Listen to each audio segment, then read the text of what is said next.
నిన్న మా బీఆర్ఎస్ ఆధ్వర్యంలో మరి రాష్ట్రంలో జరుగుతున్నటువంటి విద్యార్థులపై జరుగుతున్నటువంటి అన్యాయాలను మరి ప్రశ్నించేందుకు మా బీఆర్ఎస్ విభాగం అధ్యక్షుడు రాష్ట్ర అధ్యక్షుడు గెల్లు శ్రీనివాస్ యాదవ్ గారు ఆధ్వర్యంలో మరి హైదరాబాద్లోని మాసప్ ట్యాంక్ దగ్గర సంక్షేమ భవనాన్ని ఉన్నటువంటి అధికారులకు కేవలం ఓన్లీ సామరస్యపూర్వకంగా శాంతియుతంగా వినతిపత్రం ఇవ్వడానికి పోతే మరి ఇప్పుడున్న రేవంత్ రెడ్డి కాంగ్రెస్ ప్రభుత్వం పోలీసులతో లాఠీచార్జ్ జరిపించడం మరి దుర్మార్గం.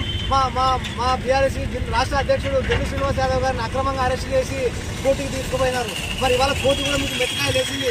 ఎందుకు ఈ రకంగా డిమాండ్ చేయడం ఏం పాపం చేసినారు? మరి మీరు ఎందుకు ఇవాళ ప్రశ్నిస్తున్నటువంటి విద్యార్థి నాయకులను అక్రమంగా అరెస్ట్ చేస్తున్నారని ఇవాళ నాంపల్లి కోర్టు మీకు చేసే విధంగా ఇవాళ తీర్పిచ్చింది. కోర్టు ఏం చెప్పింది? ఈయన గెల్లు శ్రీనివాస్ యాదవ్ని రిమాండ్కి తరలించేటువంటి అవసరం లేదు.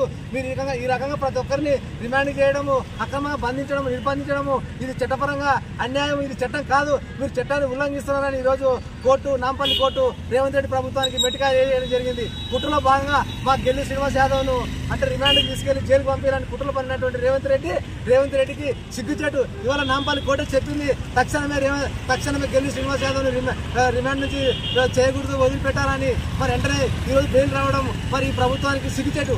ఎందుకంటే మీరు అక్రమంగా ఎన్ని రోజులు నిర్బంధాలు చేస్తారు? మరి ఇవాళ రాష్ట్రంలో చూస్తా ఉన్నాం విద్యార్థుల పరిస్థితి అగమ్య గోచరం. ఇప్పటికే 48 మంది విద్యార్థులు పొట్టను పెట్టుకున్న రేవంత్ రెడ్డి నీకు పరిపాలన చేసే నైతిక హక్కు లేదు. నువ్వు తక్షణమే రాజీనామా చేయాలి ముఖ్యమంత్రి పదవికి. మరి ఈరోజు మరి ఆసిఫాబాద్ జిల్లా వాంకిడి గ్రామంలో గిరిజన బిడ్డ శైలజ వెంటిలేటర్ మీద చికిత్స ముందు చనిపోవడం బాధాకరం. మరి ఏం చేస్తున్నావు? నువ్వు చేసే చేతకాని పరిపాలనకు నిదర్శనం ఈరోజు. అదేవిధంగా నారాయణపేట జిల్లాలో గతంలో కూడా ఫుడ్ పాయిజన్ వల్ల 100 మంది హాస్పిటల్ పాలై పాపం బాధలు వర్ణాతీతం.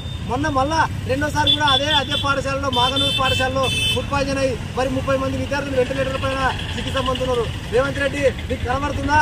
మధ్యతరగతి కుటుంబాలపైన ఇంత వివక్ష ఎందుకు? చదువుకునే విద్యార్థులపైన ఇంత కక్షగణం ఎందుకు? అంటే ఓన్లీ కేవలం కమిషన్ల కోసం, డబ్బుల కోసమే చూసుకుంటావా?